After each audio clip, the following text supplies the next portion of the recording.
lots of stains, discolorations, lots of magnet activity. There's definitely a body underneath all that. Seeing the results of what he did haunted me for years. Medical examiner people are now opening more robust, and there's definitely been some body mixed up with people there as well. There's a lot of pain because the bottom line points to someone at one time I loved that did all this. It's hard to think about because it was a whole lie, all of my life. But there was a lie.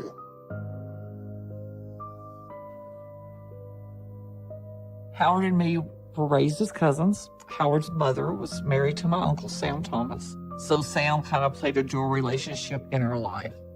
He was my biological uncle, but he was also Howard's stepdad.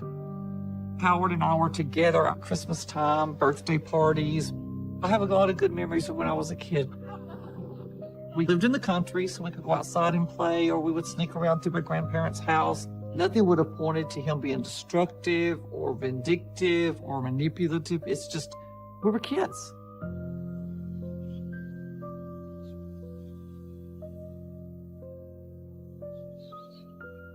We were around each other to about the time, I think Howard was in high school when his mom divorced my uncle. I did not run into him again until around 1988. And we kind of struck up a friendship again. I can't believe it's taken us this long to see each other again. I guess what attracted me to Howard was just his personality. He could make me laugh. He was a good-looking guy. He come across as genuine, honest, sincere. You look good. You do too. I had recently divorced, and I have 2 children of my own. He was a single father. Kelly, who is Howard's child, is the same age as my son, and things just kind of clicked. Kelly became like my own daughter, and within a couple of years, I did legally adopt Kelly. Once Howard and me got married, he treated my kids great. So it made our relationship perfect because that's what I wanted. I wanted a husband who loved me and loved my kids, and would put us first. We were a close, what I thought was a close family, until things went wrong.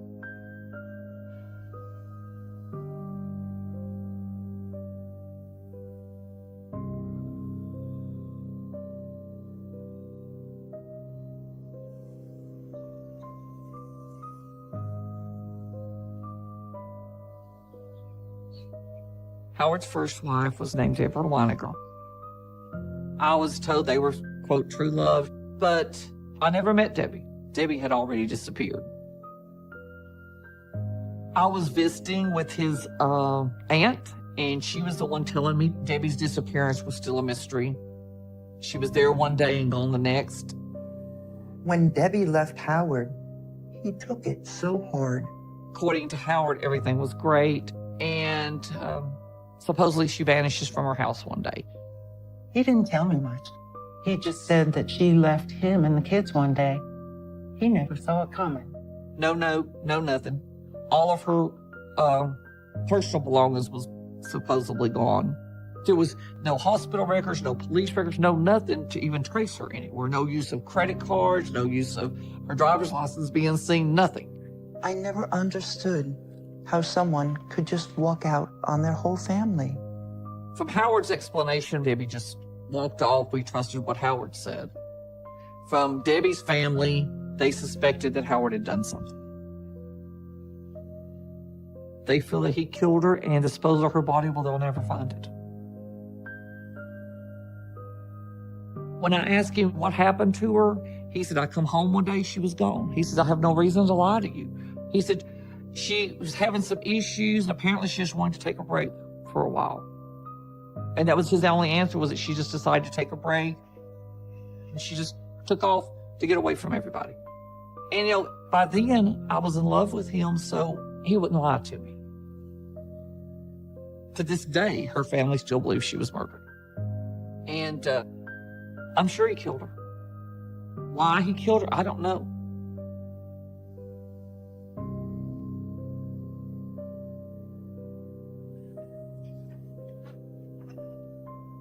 I don't know how to feel.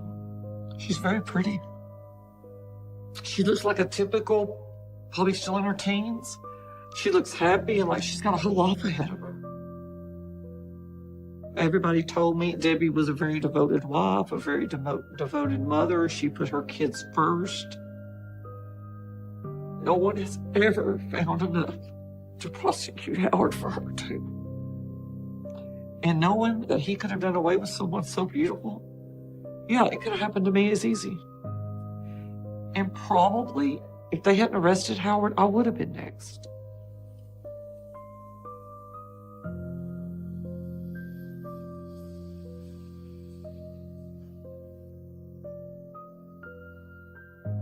When you look back at stunts he pulled, it's like he had a pattern of wanting to commit fraud. Howard came by to visit me at work one day around my lunchtime and asked me to come outside, where he showed me that my van had been wrecked. Oh my God. The story was that his daughter had decided she wanted to learn to drive, and she drives my car down the road and puts it in the ditch and takes the whole side out. Is she okay? Yeah, she's fine.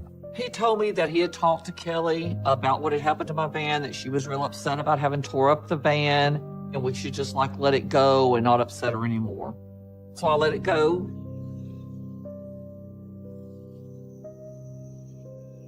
But I go back and I think, my car, it was more dented, like someone had actually hit it with an object. He took the initiative to call the insurance company to set up the adjustment and to have it all took care of. Hi, honey. We have not received that check for the van. This is just ridiculous. They gave a check. He wanted me to hold the check for a while and not do anything. We already got that check. I think he thought I would just sign the check over to him and he would take the money and do whatever he wanted. What'd you do with it? I insisted that we had to have a second vehicle because of my schedule, so I took my check and I went and bought me another car. You can't just go out and buy a new car without talking to me first. He was very upset that I would not split it with him, or I would not wait several days to get a car. We were supposed to discuss what we were going to do with this money. I wasn't being fair to him. He should have part of it too. And if I'd have waited like he wanted, that money wouldn't have been there the next day. What he wanted the money for, I don't know. Howard, you are overreacting. At the time it was happening, it didn't dawn on me, but the patterns were there. It's just something, because I thought I was still in love with him, I didn't want to see.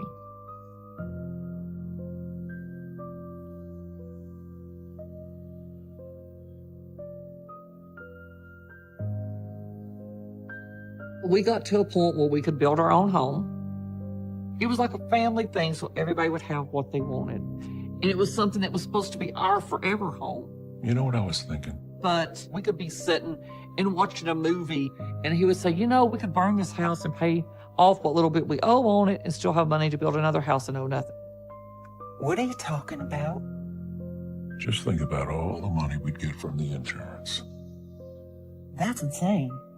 I would just look at him like, you're talking crazy. This is our home. Wasn't burning my house down for any amount of money. This is our house. Our kids helped build this house. It became strange when Howard kept mentioning it, because that wasn't him. To me, he was the person who would provide for us, take care of us, would protect us. It kind of made me start questioning of how far he would go to gain insurance money. But still, I'm in love with this guy, and it doesn't click. I just let it go, because I never thought he could be serious enough to take something away from all of us.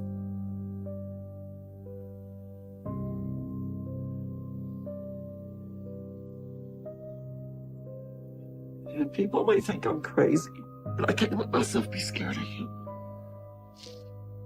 And I won't let myself become his victim. It's hard to go back and look at photos. Most of them, I'll be honest, I have destroyed. During this time, he was very easygoing, happy. It's like everything was going perfect. I figured we'd be together forever. It's hard to believe when I look at this photo that he's the same person who told me that he killed people.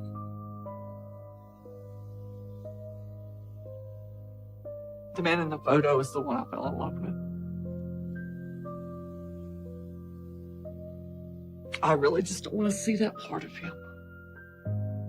that part is who he made me think he was, when in truth he wasn't. All those years were wasted, to where I thought my life was happy and everything was right. And then they were turned upside down and made it a whole lie.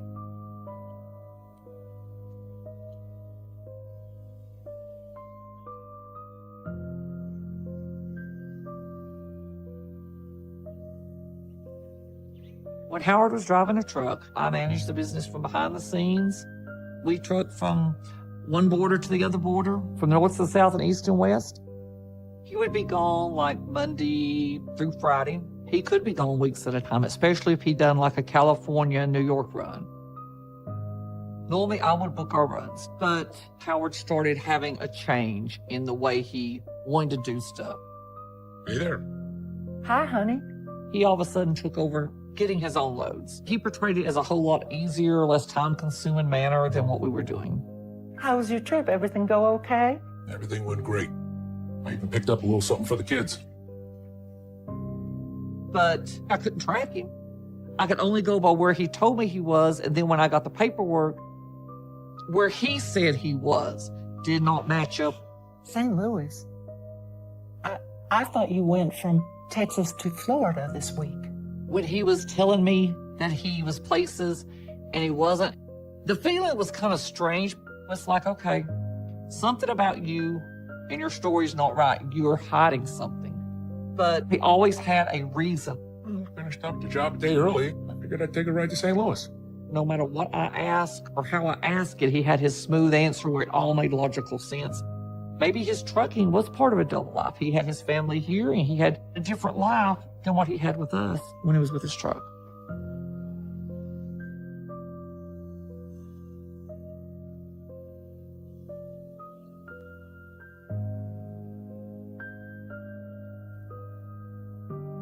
He wanted to please his daughter, and I can see why. That's his daughter.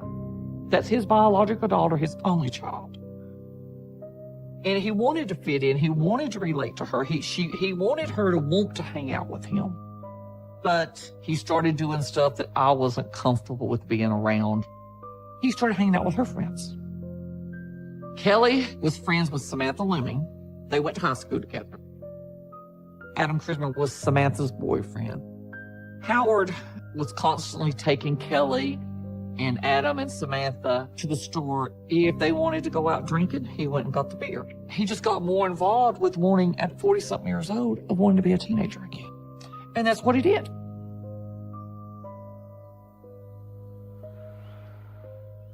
The first time that I became aware that Howard was hanging out with the teens was when I found them all at my house.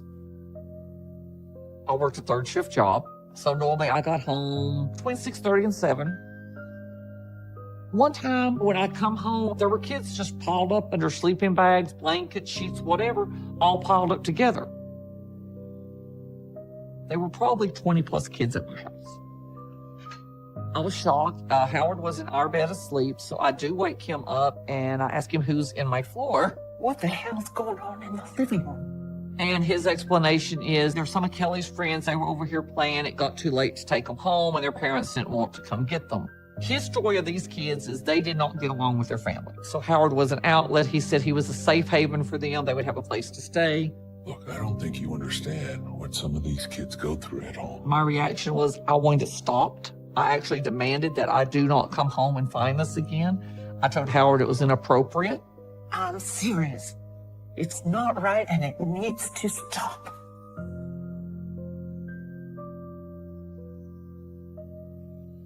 But several times I would come home at night and you would see like snack papers laying around or my garbage can would be running over from so much in it. So I know that the kids were still coming. That's not kosher. There's more going on because 15-year-old kids, they don't hang out with a 40-year-old man. I don't care if they are friends with your kids.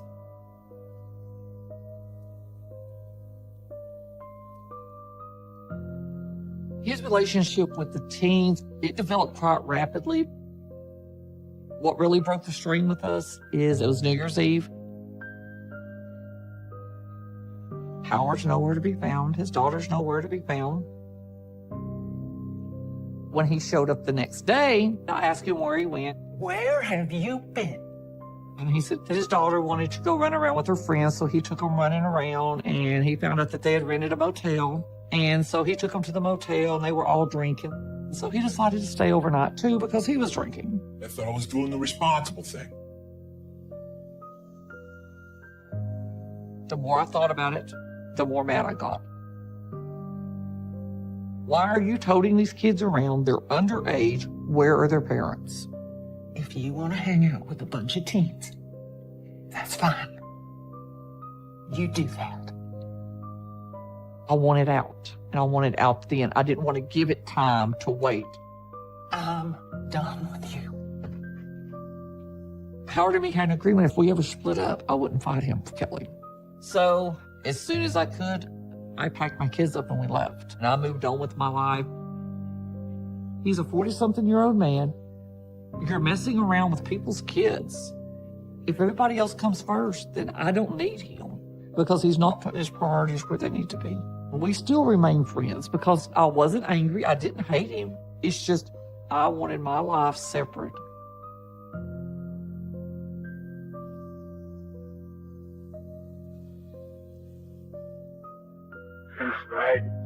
The door engine and reddish brown stain. I was thankful that I got out of my marriage when I did. We could have been next on his list. There's definitely a body of been called that. Sam Thomas was my biological uncle, but he was also Howard's stepdad. Now, we hadn't talked to him, I guess, in a few days, so we tried calling him on September 3rd, and we rang.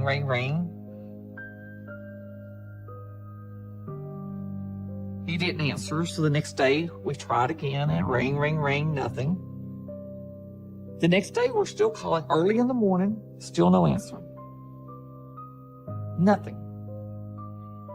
Now, him not answering my phone calls didn't bother me too much until it went on for days. Something wasn't kosher.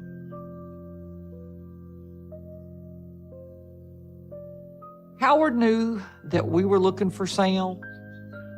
Hello, Howard. Hey, Wilda. Have you talked to Sam lately? He said he had been up at Sam's house and Sam was fine. Yeah, I saw him a couple days ago. Everything seemed fine. Howard said, I think Sam took a trip and that Sam had mentioned something about an RV. You know, I remember him saying something about buying a camper. He did? Yeah. Don't worry about him, he's okay, kind of passed it off. So it was like Howard was making excuses at a point for us not to go up to the house. Sam could take care of himself. He's gonna be just fine. Okay. But for him just to up and go without giving, somebody the heads up that he was going, it really didn't make sense. So after not being able to reach him for several days, we knew he had some health issues. Nothing major, but we still wanted to check on him. So I told him, I'm going to drive up to the house and see what's going on.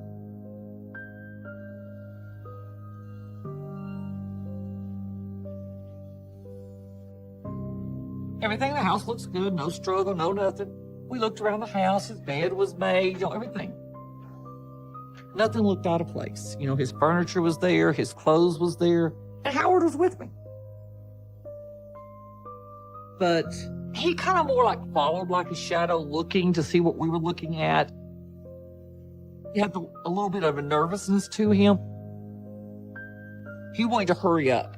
We don't see anything here, let's go. He wanted to get in and get out. At that time, his actions didn't raise suspicion because he made it appear as though he was helping. On afterthought, it's like he was looking to make sure you didn't see anything. It was more like he was overlooking you.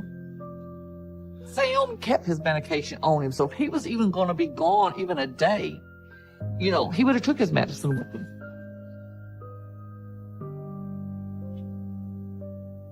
But I searched the bathroom. I found that his pills were still in the bathroom cabinet, which I thought was odd, so I did make a mental note of it. Okay, that's one thing that's not right.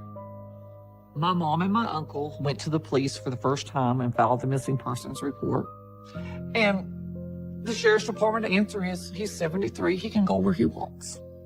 So still at that point, they did not take us serious that my uncle was missing.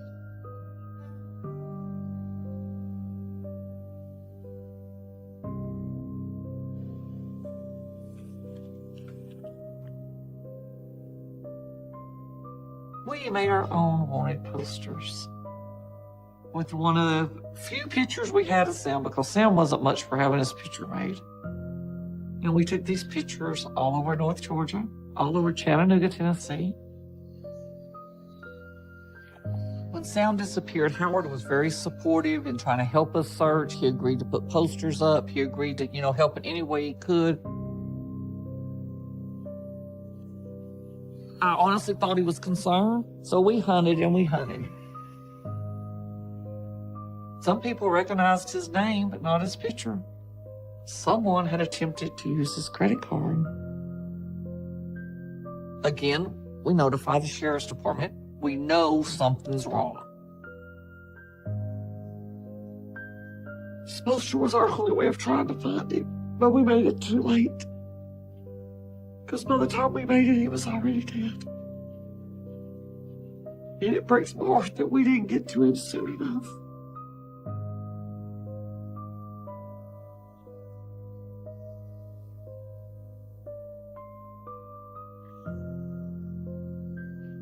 We were able to get on the statements which showed the credit cards being used at certain places and asked them to pull the video. It was Howard and the teenagers with his credit card. I was shocked to see that it was actually Howard using the credit card. Have you been using my uncle's credit cards? What? Don't lie to me. Howard claimed that Sam had given him his credit cards because Sam was holding cash for him. It's complicated. Howard supposedly had $4,000 or $5,000 Sam was holding for him. Howard's explanation was, I gave Sam money. He gave me the credit card in case I could not get with him to get my money when I needed it. He claimed he had had them for months. However, the only time the credit card had been used was in the AM hours after Sam disappeared. That don't make any sense. That was a big red flag. Okay, what do you know? Where is Sam? And still his story was Sam said he was going out of town. Look, I'm done talking to you. I think you should go now.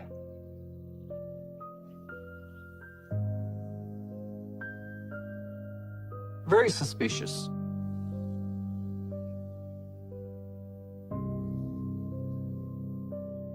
Okay, this is the entrance, locker number 47, approaching the locker.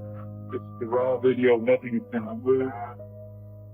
They called me and told me that Howard had been arrested and that I needed to come up there. They informed me that I need to go see the Johnson City Police Department before I do anything else. There's bags at the door entrance and reddish brown stain. So I drive to Johnson City. I have no idea why he's been arrested. We have a hospital glove here behind the car next to the back wall. One of them goes, oh, we found the bodies. I said, oh, wait a minute. You found my uncle's body? The guy goes, no, we found some bodies. We don't know if his body's there. They were in a storage building that belonged to Howard's mother, Betty. Open number 1, shoe print on park corner. Number 2, tools under tarp, hammer, hatchet, and scissors. Hearing that they had found bodies in a storage building that I know that Betty had, it made me sick. Now looking at the black top of it, lots of stains, discolorations, lots of magnet activity. There's definitely a body underneath all that. They said when they opened the door that the smell about knocked them down, and they opened the containers enough to know that there were body parts in them. Okay, that is very on. They could see that there was blood and body parts of at least 2 people in there. At that point in time, I found out that Samantha and Adam both were missing. I became aware that Howard was hanging out with the teens. There were 2 marks on the head that Me look suspicious for chainsaw.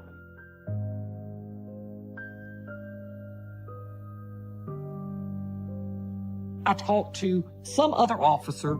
He said, we need you to do us a favor. Do you mind wearing a wire and going to Betty Willis's house? That's Howard's mother. Howard isn't talking, and we need more information.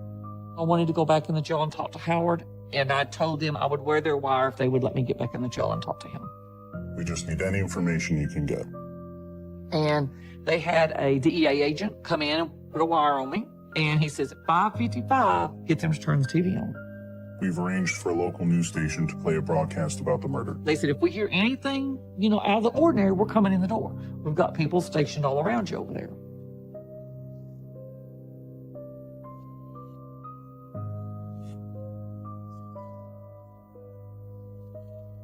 When I went to the house, his Aunt Marie answers the door. Who is it, Marie? It's okay. It's Wilda. As soon as I entered the door, she reaches behind me and deadbolts. They never lock their doors. Something isn't right. People who never lock their doors don't all of a sudden deadbolt their doors. They were both nervous. They were antsy. They're talking around in circles. You've got to go see Howard. You've got to help Howard. You're the only one that can help Howard. I'm like, let's watch the news while I'm here, see what's going on. We're going now to Johnson City, where police are investigating a group. As soon as it pops up, there's the storage building with police tape and stuff. And they say something about they believe they found teenagers' bodies. And Betty and Marie both go. They found the kids' bodies. Oh my God. And I look at them, I said, what are you talking about? She said, they found Samantha and Adam's body. And Betty goes, that's my storage building they found them in. I'm like, wait a minute. I'm nervous. I'm sitting there keeping eye contact the best I can because I don't know who's involved. I don't know who's done anything. The more they talked and the more they acted like they did, the sooner I wanted to leave. And I told them, look, I've got to get up and go. If I want to see Howard at the jail, I'm out of here. I gotta get out of here right now. So I get ready to leave. This is the scariest thing that ever happened. Both Marie and Betty jump to their feet. Betty right in front of me, Marie to the side of me. And they yell, you're not going anywhere. Hold on. Betty's known to carry a gun. More than one gun. When Betty leaves to go in the other room, it's going through my head she's going for that gun. So then I am panicking. Because I'm like, they're going to kill me now. This is it. So I'm edging my way to the door, which is only a few feet from me, but I know the door's locked. So I've got my hand behind my back, trying to undo a deadbolt. And it doesn't want to unlock. And even though the police said they could get to me, I'm in front of the door. I later learned from the police that they were fixing to kick the door, but when they realized I was trying to open the door, they held back. And Betty comes back in there with money in her hand. Here, can you take and give this to Howard? When Betty walked in there with money in her hand, I was shocked, but I was also relieved because it wasn't a gun. Promise me you'll do something for him. I promise. I thought she would kill me. So I thought she figured they had said too much. They tell me good luck and they hope I can talk to him.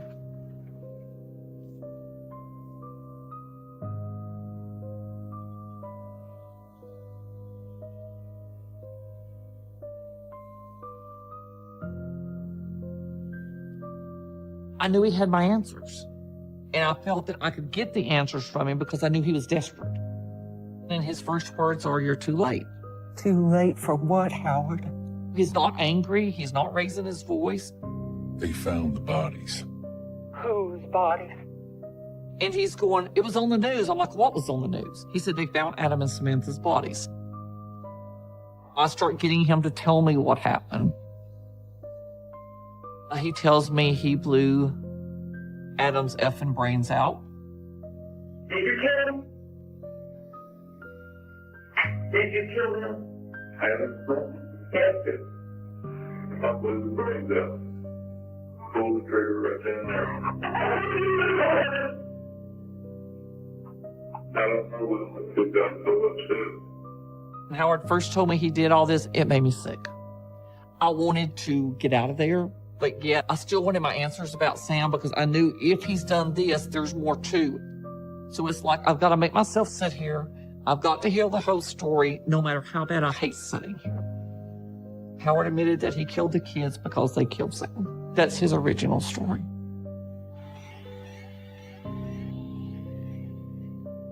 According to Howard, Adam and Samantha went up there to rob Sam. He said that Adam came in there high, bragging about how he killed the old man and how he cut the old man up.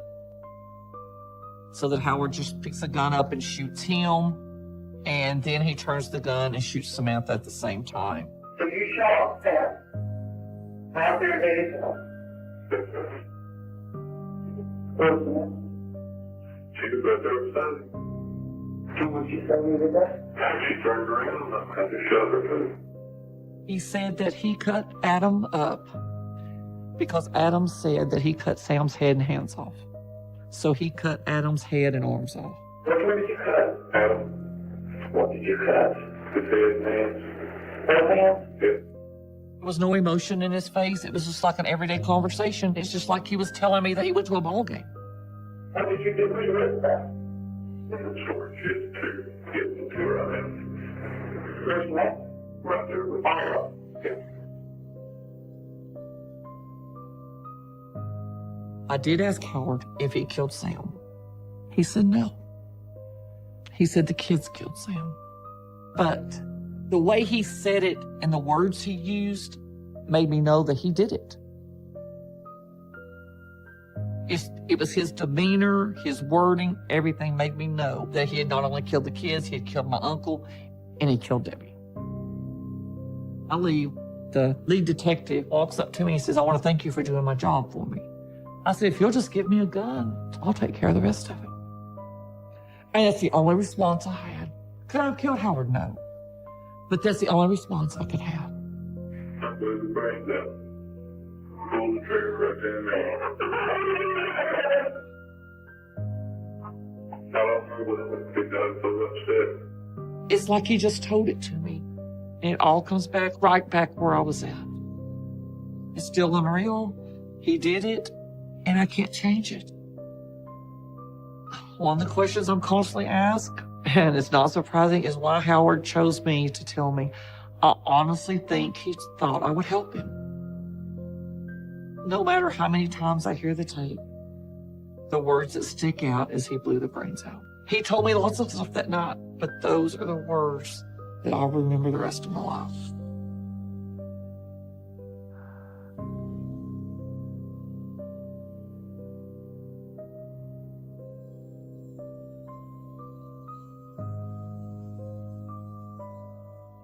I get a little disposable camera to make pictures. When the pictures were developed, they had skulls in my pictures in various places. This is Sam. This is what drove me in 2002 to wear a wire, to seek evidence on a man that I thought I'd loved and trusted all my life. He loved his family. He could have done anything for any of us. He loved his grandkids. They were everything to him. But he didn't get to see them grow up. And that's something nobody can replace. Pictures don't replace what they lost. But this picture hangs in all of our homes, somewhere in them, so that we don't forget. And he's always smiling at us. So it's a very happy picture. We love you, Sam. You're not forgotten at all. Don't worry.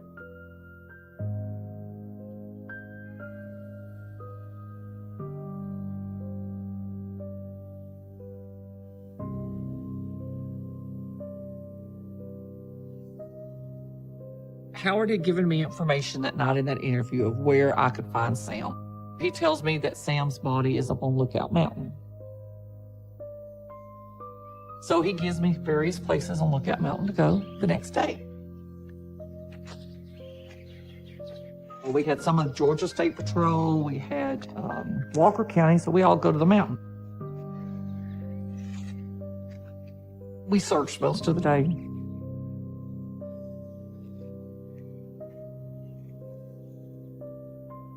And they found him. His head And his hands were missing. He was left there for the animals to eat. Because you could tell the animals had been eating on him. But we knew it was him. But still, we were missing part of him. And I had to have all of it. My feeling is I had to have Sam all together. I couldn't bury him without all of him. You can't bury somebody twice. So we couldn't put it to rest until we had him all.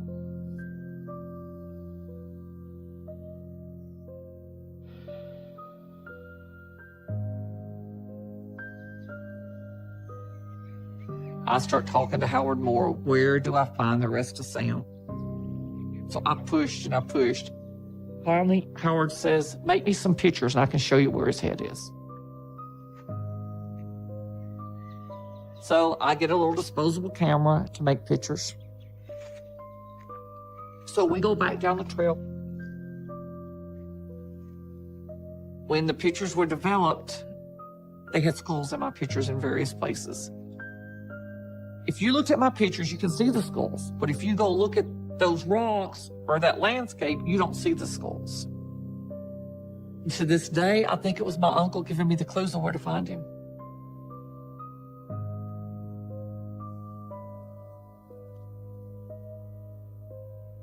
You can see a skull here.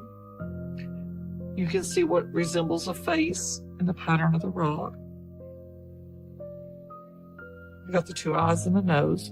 See it also in the face of the big rock. If you stood there beside me that day, you would see a rock. I saw a rock. But in my pictures when they were developed, these rocks had images of skulls in them.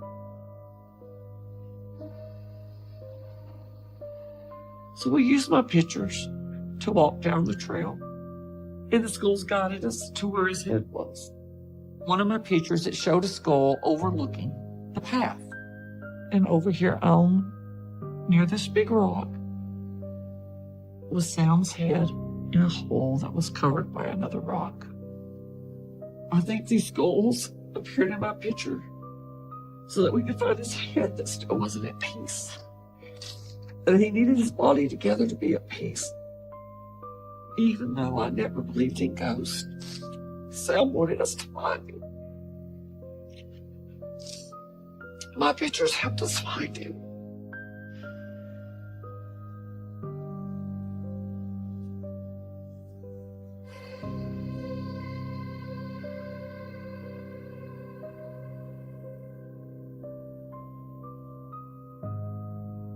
His verdict came back faster than I ever dreamed.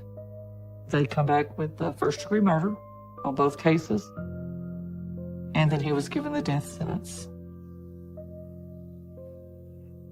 As far as him being given the death penalty and the way I feel, I agree with it because he killed those kids, but then I was raised all my life that the death penalty was wrong. So it's a big conflict for me. I think he deserves it. And I was really struggling with the fact, here I'm raised that the death penalty is wrong, but I was a key witness in a death penalty case that got somebody the death penalty. So it's still a very hard issue that I don't know how I'm going to feel when it happens.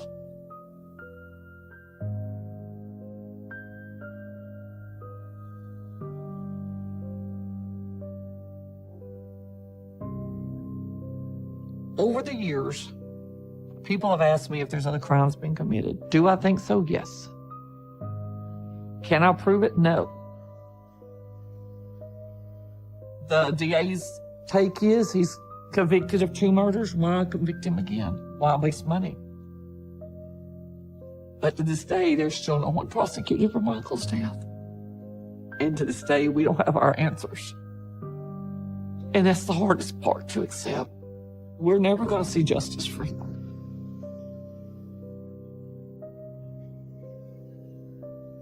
The hardest thing is not knowing. It's not knowing why, even though we suspect it was a disagreement over money. My honest opinion is Howard went up there for money and that things got out of control. I think he killed the kids because he was afraid at 15 and 16 years old. That's a secret he couldn't keep. But still, we don't have all the answers. And I don't think we'll ever get them. Unless Howard gets a guilty conscience and tells us the truth. I hope that I get the nerve before he is put to death to go ask him one more time. I don't know if being that close to losing his life, he will tell me the truth. But for me, I've got to try. When I heard what the truth really was, it was sickening. He was a serial predator.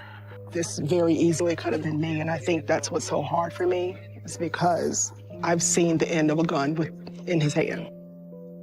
When I found out he was dead, it was, for me, a sign of freedom after all those years.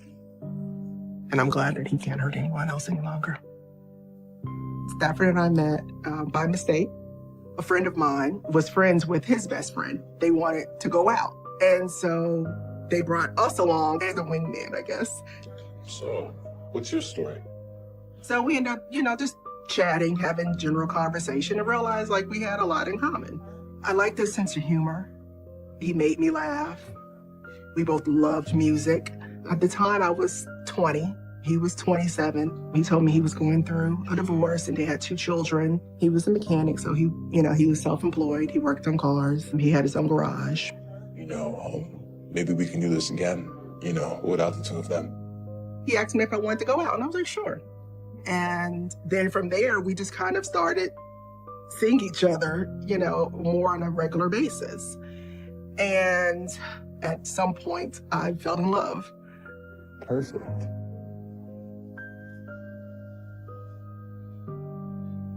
I was young, I was naive, I was trusting, and never in a million years thinking that someone would actually want to hurt me. Someone that says that they love me would want to hurt me.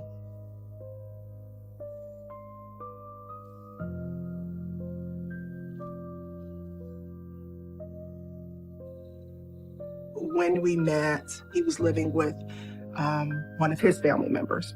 I went to the house one night. He was downstairs in the basement washing clothes. And I was upstairs in his room, and I was laying across the bed watching TV. And his mother comes to the door and she says, "You need to leave him alone so he can be with his family." And I was totally taken aback. Okay. Why would you say that to me? It just came out of left field. The only thing I could think was because the divorce still hadn't gone through. So I was okay, well, maybe she just wants him to be back with the wife. So by the time I get to the front door, he's coming back up the stairs. Sonia, wait. What's up? Why are you leaving? It's clear I'm not welcome here. What do you mean? Your mom doesn't want me here. I'm gonna leave. Just give me a minute. Don't go. He tells me to wait. Mom! What the hell is wrong with you? And I could hear him yelling at her. You got no damn luck talking to my friend like that. He proceeded to continue to kind of curse her and tell her off. Get the hell out of here and mind your own damn business.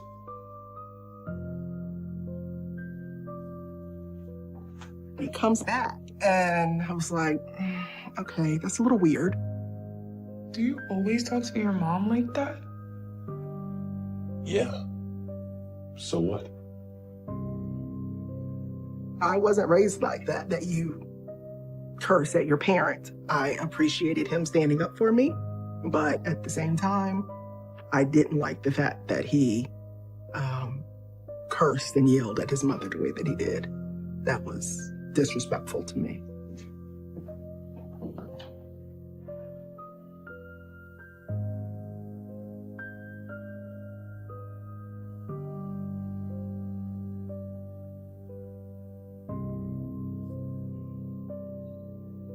About a year into the relationship, we moved in together. And that's when things started to get interesting. Listen, now that we're serious, there's something I should probably tell you about. About what? One time, Stafford and I were having this conversation. We were just sitting talking, and he told me about this incident that happened years ago. When I was younger, I had an incident with the police. There was a body that was found, a man's body in the back of a car, and the person had been burnt. And the police came to him because he knew the person. What? What happened? They questioned him. They had arrested him, but found that there was no evidence against him, and the case just kind of went away. I just wanted you to know the truth in case, you hear from someone else. I need to let you know, just FYI, if it ever comes up, I'm telling you I didn't do it. For me, it was like, wow, dang, that's messed up. Like, this was a traumatic experience in his life, that it was something that he was blamed for that he didn't do. I'm sorry. I shouldn't have brought it up. Looking back now, when I think about it, it makes me almost sick to my stomach. Years later, I learned that the story was a total lie. It was a young lady that was found burned in the back of a car. It not only was a girl, it was a 17-year-old girl, and it was his girlfriend at the time. They thought that he did it because he was the last person she was with. She had told him she was pregnant. And no one ever saw her after that. So it was totally not what he told me that it was. I never would have thought in a million years that he would be capable of any of this. If I would have ever thought that, I would have never stayed.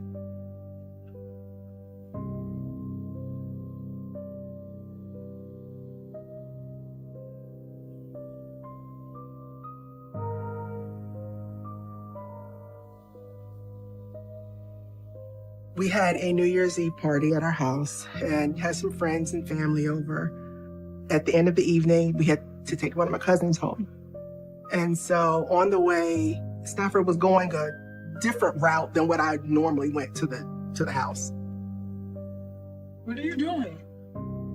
And so I asked him, how come you're going this way? How come you don't go that way? And he just kind of snapped at me. Don't tell me how to drive. And told me, well, I'm going the way I want to go. Don't question me. You got a problem with that? I didn't understand, why are you getting so upset over a simple question? I just said, okay. And I sat there quiet for the rest of the trip. And so we get back home and he starts back up with me. I don't need you to tell me what to do. You got that? About don't question me. And it turns into this big blown out argument. I said I'm sorry. Then why do you keep doing it? Leave me alone. Before I knew it, he pushed me down on the bed. He's on top of me. His face went, I don't know if blank is the word. I didn't recognize him. It was like Dr. Jekyll and Mr. Hyde. I was scared. Before I knew it, he headbutted me. Split my forehead open.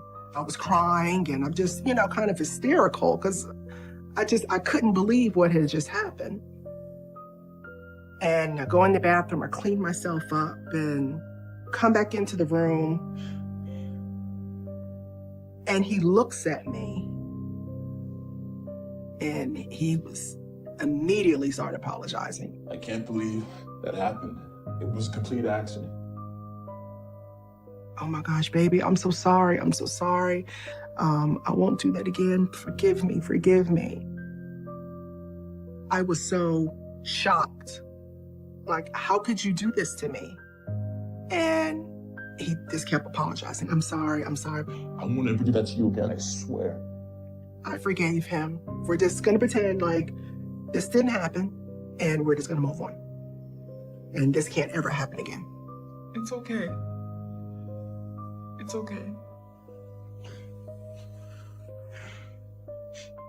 This scar that I have here on my forehead is from when Stafford headbutted me. I have a everlasting reminder of the first act of violence.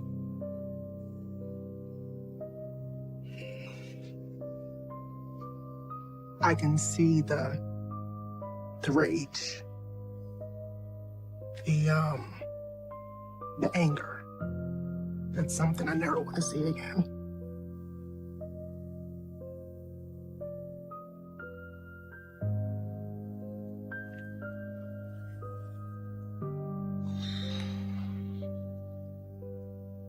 To all outside appearances, we were a great couple. We had a good relationship. We joked and we had a great time. Inward, we were a mess. Everything was a farce. It was dysfunctional on the inside. Unhappy on the inside. But you wouldn't have known it from the outside.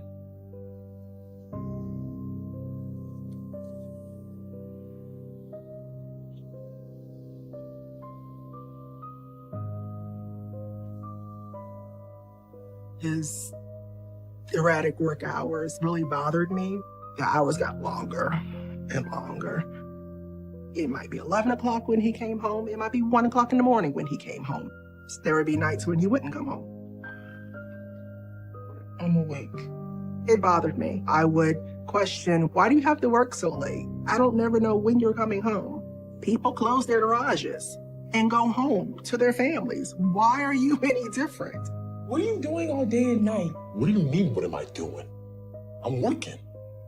He would say, I got this card to do, I got that card to do, I'm still working on this, oh, and then I gotta go over there and I gotta check out this person's card. He was a self-employed person. He was a business owner. So there was always a reason. I'm trying to run a business. I'm sorry. I just want you home more. Stafford was my first real adult relationship that I had. I believe what he said. As time went on, it became normal. That, oh, he's not here. He's still at the garage. That became my saying. He's still at the garage.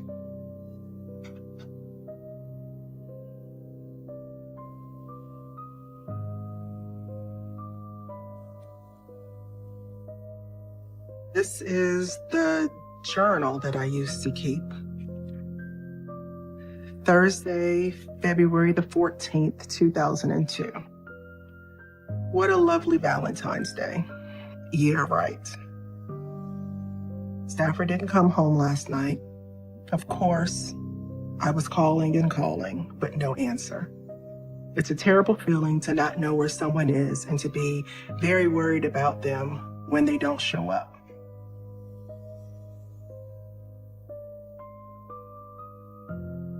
This particular Valentine's, I was waiting for him. He was supposed to have been coming home, but he never made it. Next morning comes. Now I'm just mad. You never came home, never heard from you. Where were you? You want to tell me where you've been at all night long? He told me that his aunt was in the hospital and said that he was at the hospital. I was uncertain if he was really telling the truth. Why are you being like this?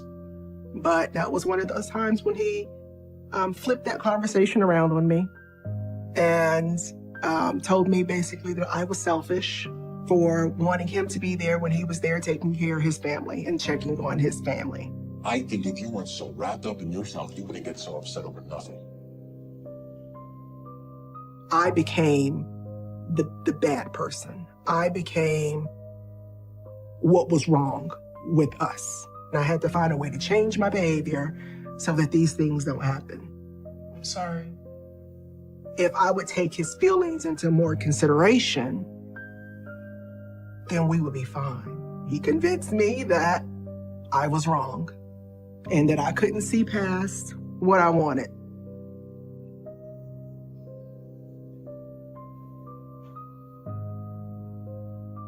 Tuesday, February the 19th. We finally made up. I had finally come to the realization that I let my emotions get the best of me. I couldn't or wouldn't see past my feelings to see that he was there for his aunt. Looking at it now, I can see that he had convinced me that it was my fault, that I'm too sensitive, and that I let my emotions fog me.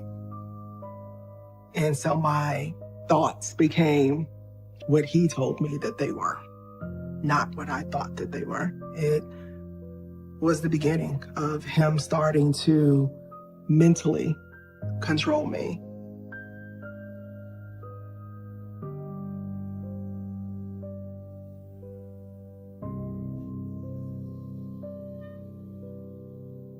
He started blaming me for his behavior.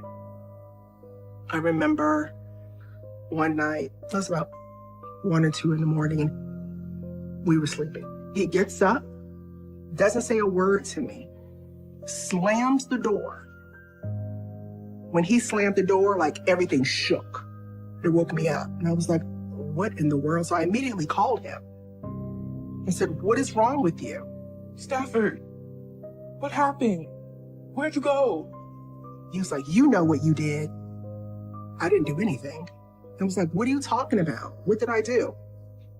He said that I rolled over, I got on top of him, and said another man's name. Stafford, I swear, there's no one else. Whose name were you saying in your sleep? You gotta be seeing somebody. Who is it? Who is it? Please, just come home. I swear, whatever I said, I didn't mean it. It was just baffling to me. It just made no sense. I'm not seeing anybody else. But all I had to go off of is what he told me.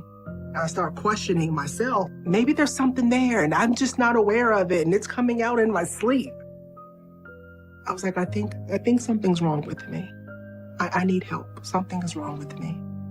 Stafford? Now I understand that what he was doing at that time is gaslighting. He was manipulating my mind to have me doubting my own sanity. And it kept happening over and over and over again. There's questions that I have still to this day that I will never know the answer to. There are parts of my life that I don't know what was real and what wasn't. And, I just have to live with the fact that I'll never know. October 28th of 2002. I'm doing things in my sleep I can't explain. Unfortunately, I can't remember any of it. I have got to fix this, and soon. November the 22nd, this is happening again. Me talking in my sleep and doing things and having no recollection of it. Stafford left at 4 a.m. this morning, stormed out. God, what is wrong with me? I just don't understand, and it frightens me. Even though it was me that wrote it, because I'm not this person any longer, I look at it now and I feel sorry for her. All I can do is shake my head because I can just see the pattern, the manipulative pattern to make sure that I stayed where he needed me to be in his control.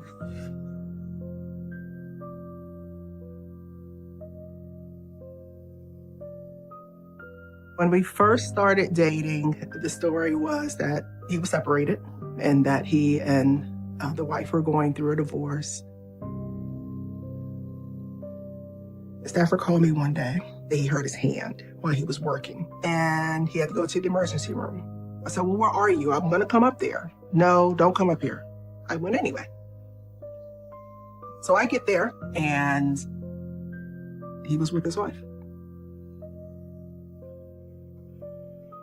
They are sitting in the waiting area, waiting to be discharged. And so I sat down directly across from them.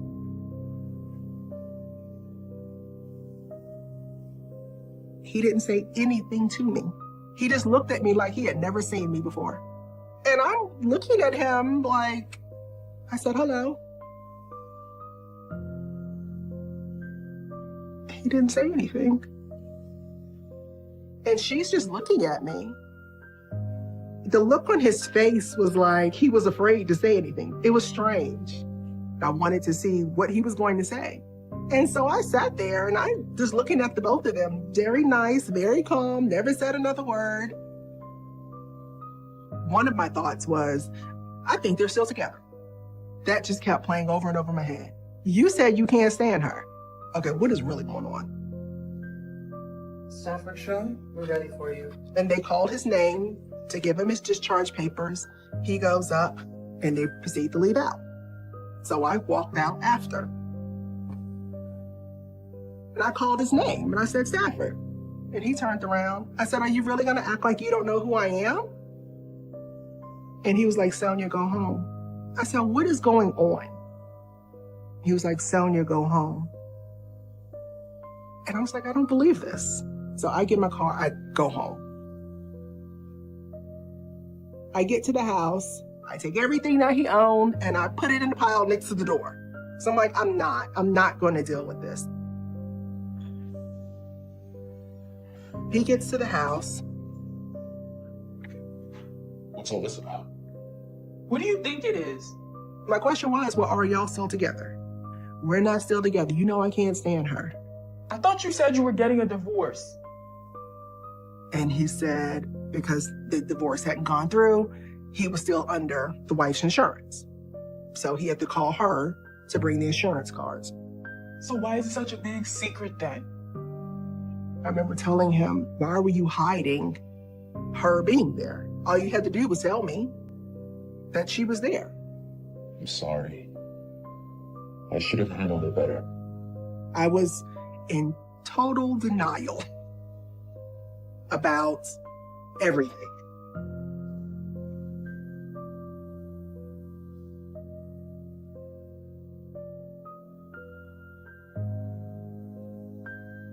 One morning, it was early. It was probably about 7 o'clock, 8 o'clock in the morning, and the doorbell rings. And he went to the door, and I could hear him saying, what are you doing here? When I looked out the front window, it was his wife. And she said, oh, this is your nighttime job? And I stood there and I was like, nighttime job? What is she talking about? What nighttime job? He made her leave. When he came back in the room, the first thing I asked him was, what is she doing here? So she's coming to our house now? He didn't seem the least bit surprised that she was there. And he brushed it off. He was like, I'll talk to her. I'll make sure she doesn't come back. It was like, okay. You know, wheels are now starting to turn. There's a reason that this woman came looking for you. I thought you two hated each other. We do. And if you two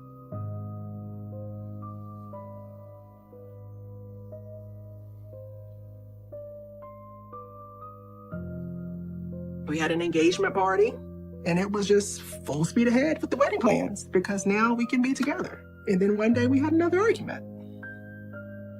And he tells me I'm not divorced. You told me the divorce was final. He sat there on the edge of the bed